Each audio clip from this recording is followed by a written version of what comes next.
Assalamualaikum warahmatullahi wabarakatuh. Halo teman-teman semuanya, perkenalkan nama saya Ren Amelia, mahasiswi Sekolah Tinggi Teknologi Cipasung, Prodi Teknik Informatika dengan nomor 1022506 dari kelas IF2B. Pada kesempatan kali ini, saya akan mempresentasikan tugas final proyek mata kuliah Arsitektur Komputer dengan dosen pengampu Haji Imam Mutakin Eskom MSI. Video ini dibuat dengan tema eksplorasi arsitektur dan organisasi komputer, dan saya akan membahas materi yang berjudul perkembangan arsitektur sistem komputer.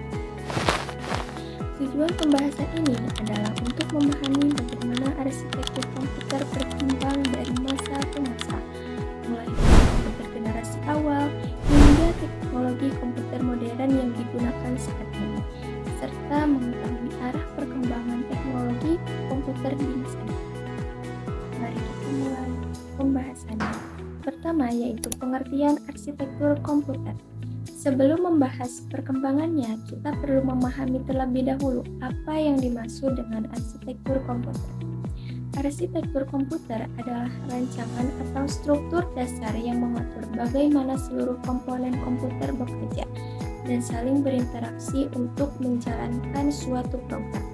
Dengan kata lain, arsitektur komputer menjelaskan bagaimana komputer menerima data, mengolah data, menyimpan data, dan menghasilkan informasi yang dibutuhkan pengguna.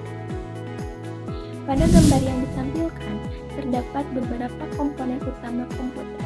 Yang pertama adalah CPU atau Central Processing Unit, yang berfungsi sebagai otak komputer karena bertugas memproses semua instruksi dan data.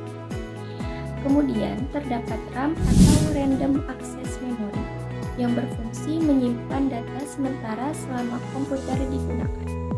Selanjutnya ada storage seperti hard disk atau SSD yang berfungsi menyimpan data secara permanen. Selain itu, terdapat perangkat input seperti keyboard dan mouse serta perangkat output seperti monitor dan printer. Sebagai contoh, ketika kita mengetik huruf menggunakan keyboard, data tersebut akan dikirim ke CPU untuk diproses. Setelah diproses, hasilnya akan ditampilkan pada monitor. Nah, proses sederhana tersebut menunjukkan bahwa arsitektur komputer bekerja dalam kehidupan sehari-hari. Setelah memahami pengertian arsitektur komputer, selanjutnya kita akan membahas sejarah perkembangan komputer. Perjalanan komputer yang kita gunakan saat ini sebenarnya dimulai dari alat hitung sederhana yang diciptakan ratusan tahun lalu. Pada tahun 1642, seorang ilmuwan asal Prancis bernama Blaise Pascal menciptakan alat hitung mekanik yang disebut Pascaline. Alat ini digunakan untuk membantu perhitungan matematika dasar seperti penjumlahan dan pengurangan. Kemudian, pada tahun 1837, Charles Babbage memperkenalkan rancangan mesin yang disebut analytical engine. Walaupun belum berhasil diselesaikan pada masanya, mesin ini dianggap sebagai cikal bakal komputer modern karena telah memiliki konsep memori, unit pemrosesan, dan perangkat input-output.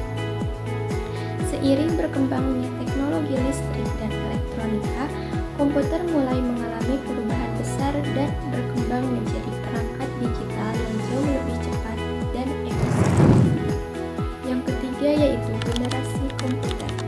Untuk memudahkan memahami perkembangan komputer, para ahli membaginya menjadi 5 generasi utama. Generasi pertama yaitu pada tahun 1940 sampai 1956. Generasi pertama menggunakan teknologi tabung vakum sebagai komponen utamanya. Komputer pada masa ini memiliki ukuran yang sangat besar hingga memenuhi satu ruangan. Selain itu, komputer generasi pertama membutuhkan daya listrik yang besar dan menghasilkan panas yang tinggi. Komputer generasi pertama contohnya yaitu ENIAC. ENIAC digunakan untuk melakukan perhitungan ilmiah dan kebutuhan militer. Generasi kedua yaitu pada tahun 1956 sampai 1963. Pada generasi kedua, tabung digantikan oleh transistor. Transistor memiliki ukuran yang lebih kecil, lebih cepat, dan lebih hemat energi dibandingkan tabung vakum. Perubahan ini membuat komputer menjadi lebih andal dan lebih efisien. Selanjutnya yaitu generasi ketiga pada tahun 1964 sampai 1971. Pada generasi ketiga mulai digunakan teknologi Integrated Circuit atau IC. IC memungkinkan banyak transistor digabungkan ke dalam satu chip kecil. Akibatnya, ukuran komputer semakin kecil, biaya produksi menurun, dan kinerja meningkat. Selanjutnya yaitu generasi keempat pada tahun 1971 sampai sekarang. Generasi keempat ditandai dengan munculnya mikroprosesor. Mikroprosesor menggabungkan seluruh fungsi CPU ke dalam satu chip. Perkembangan ini melahirkan komputer pribadi atau personal komputer yang dapat digunakan oleh masyarakat umum. Komputer menjadi lebih cepat, lebih kecil, dan lebih terjangkau. Selanjutnya yaitu generasi kelima, sekarang dan masa depan. Generasi kelima berfokus pada kecerdasan buatan atau artificial intelligence. Pada generasi ini, komputer tidak hanya menjalankan instruksi yang diberikan manusia, tetapi juga mampu belajar dari data dan membantu mengambil keputusan. Contohnya adalah chatbot, AI, sistem pengenalan wajah, serta kendaraan tanpa pesawat. Selanjutnya kita akan membahas evolusi prosesor. Prosesor merupakan komponen utama yang berfungsi sebagai pusat pemrosesan data dalam komputer. Pada tahun 1971, Intel memperkenalkan Intel 4004 yang dikenal sebagai mikroprosesor pertama di dunia.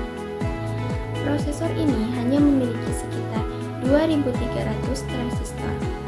Seiring perkembangan teknologi, jumlah transistor dalam prosesor terus meningkat hingga mencapai miliaran transistor. Saat ini terdapat berbagai jenis prosesor modern seperti Intel, Core Ultra, AMD Ryzen, dan Apple Silicon. Perkembangan tersebut membuat komputer mampu bekerja lebih cepat, menjalankan banyak aplikasi sekaligus, dan mengonsumsi energi yang lebih efisien. Selanjutnya adalah arsitektur komputer modern. Saat ini, arsitektur komputer telah berkembang jauh dibandingkan generasi sebelumnya. Salah satu ciri utama komputer modern adalah penggunaan prosesor multi-core. Jika dahulu satu prosesor hanya memiliki satu inti pemrosesan, sekarang satu prosesor dapat memiliki banyak inti yang bekerja secara bersamaan.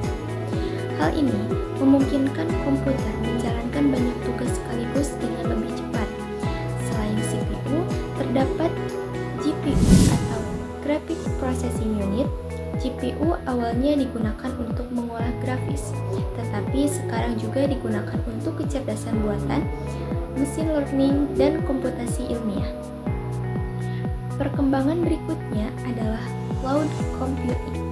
Cloud computing memungkinkan data dan aplikasi disimpan pada server internet sehingga dapat diakses dari berbagai perangkat kapan saja dan di mana saja. Contohnya adalah Google Drive dan sebagai layanan penyimpanan awal lainnya. Kemudian terdapat edge computing, yaitu teknologi yang memproses data lebih dekat dengan pengguna sehingga mengurangi keterlambatan dan meningkatkan kecepatan pemrosesan. Selanjutnya yaitu tren masa depan arsitektur komputer. Setelah memahami perkembangan komputer hingga saat ini, mari kita lihat tren masa depan arsitektur komputer. Yang pertama yaitu Artificial Intelligence atau AI yang akan semakin banyak digunakan dalam berbagai bidang kehidupan. Yang kedua adalah Quantum Computing.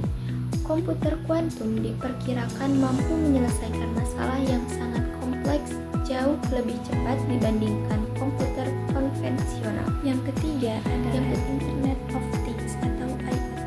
Melalui IoT, berbagai perangkat dapat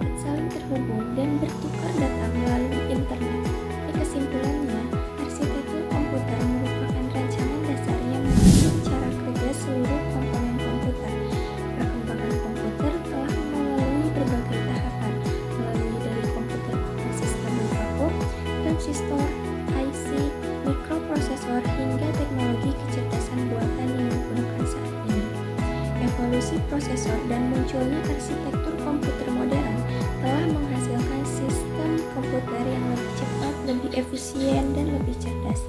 Kedepannya, teknologi seperti artificial intelligence, quantum computing, dan Internet of Things diperkirakan akan menjadi bagian penting dalam perkembangan komputer. Demikian yang dapat saya sampaikan mengenai perkembangan arsitektur sistem komputer dalam tema eksplorasi arsitektur dan organisasi komputer.